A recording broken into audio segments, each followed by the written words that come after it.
Thank you.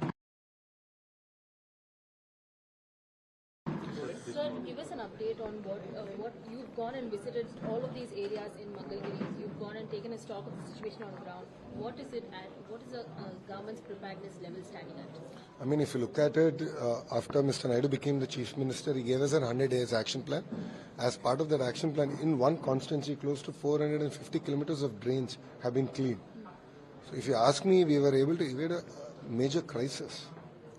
Otherwise, if we did not clean the drains, things would have been much worse, because for the last 5 years, the government did not do any of these activities. Saying that, there are definitely areas that got inundated with water. All of you have visited with me.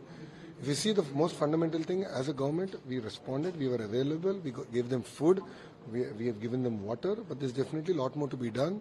And in particular, in this constituency, Mangalgiri constituency, which happens to be my own constituency, we need to come up with a permanent solution in terms of mapping the entire drain network, the underground drainage network, and ensuring that all the water has a free flow. Because earlier, I don't understand why the government built a 2-feet drain where you need a 10-feet drain. So things were not planned well, and that is what created this entire crisis. But we are here to correct. We are not here to blame anyone. We are here to correct the problem, and we'll take firm action.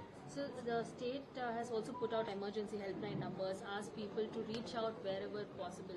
As of ground, the CM has also taken stock of the situation. What level of preparedness are we standing right now? Everyone is on high alert. All the ministers are in the field. No one is sitting at home. The Honorable Chief Minister is monitoring things closely.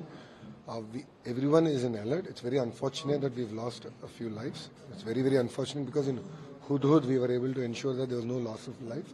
It's very unfortunate, but we must also understand it's very widespread, and we didn't expect this much of rain in such a short time. So it really did catch us off guard, but we are ready for it. And we have taken all the necessary precautions, and we will ensure that this will not happen again. Sir, I want to address, wanted the state's government's reactions on this Gudlavaleru Engineering College. The SP has said no hidden cameras have been found.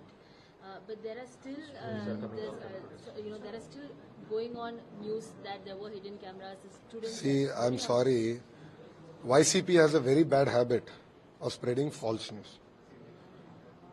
And I would like to ask media also to maintain restraints, understand the facts first.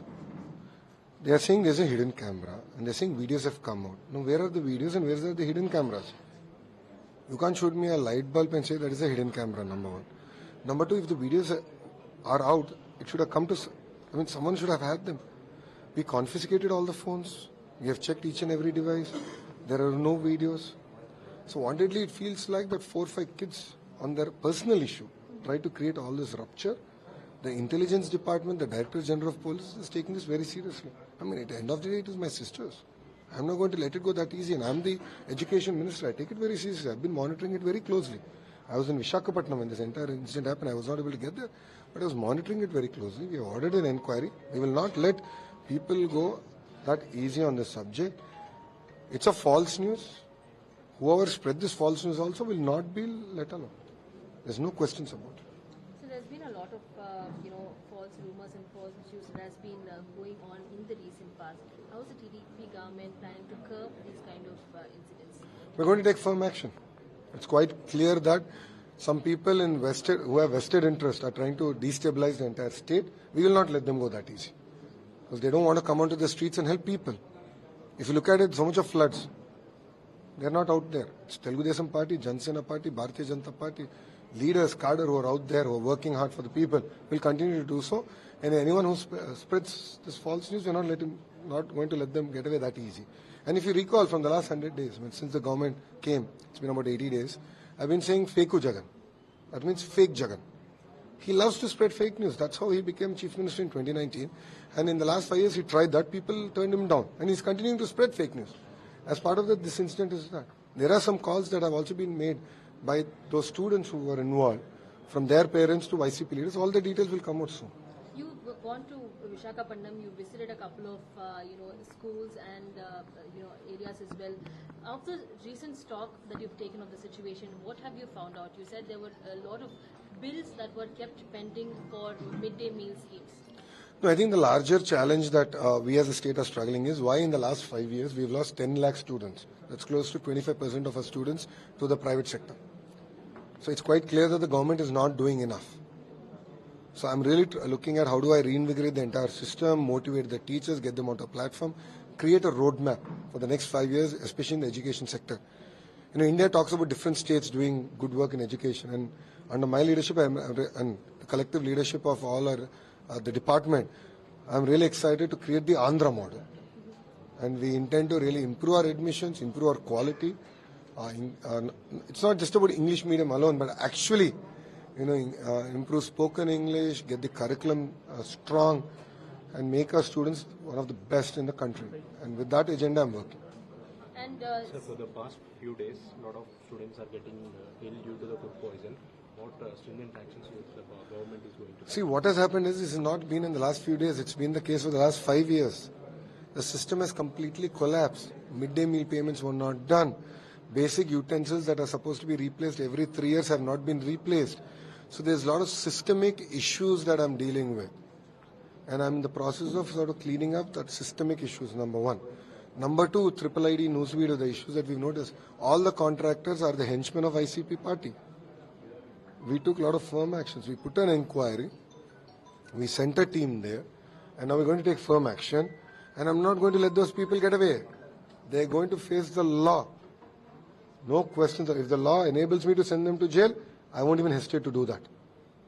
See, in the past, once I became a minister, if I go and say, these guys are not doing a good job, I'll remove them. All of you will come and say that it's vendetta politics. Now, please, do you understand the problem that we're facing?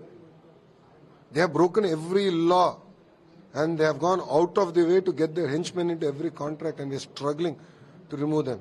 So it's not vendetta politics. We stand by the people and we're going to take very, very firm actions. I'm not at all happy of what's happened in the last 80 days. No second thoughts about it. There's a lot of work to be done. The midday meals is a problem. We've had issues with cafeteria. We're going to all now streamline it, and I need at least another 100 days to get the system into shape. Swarna Andhra is still on track? Absolutely. We're not going to leave it. We've already, in the next 100 days, you'll see a lot of announcements in the IT and electronic sector.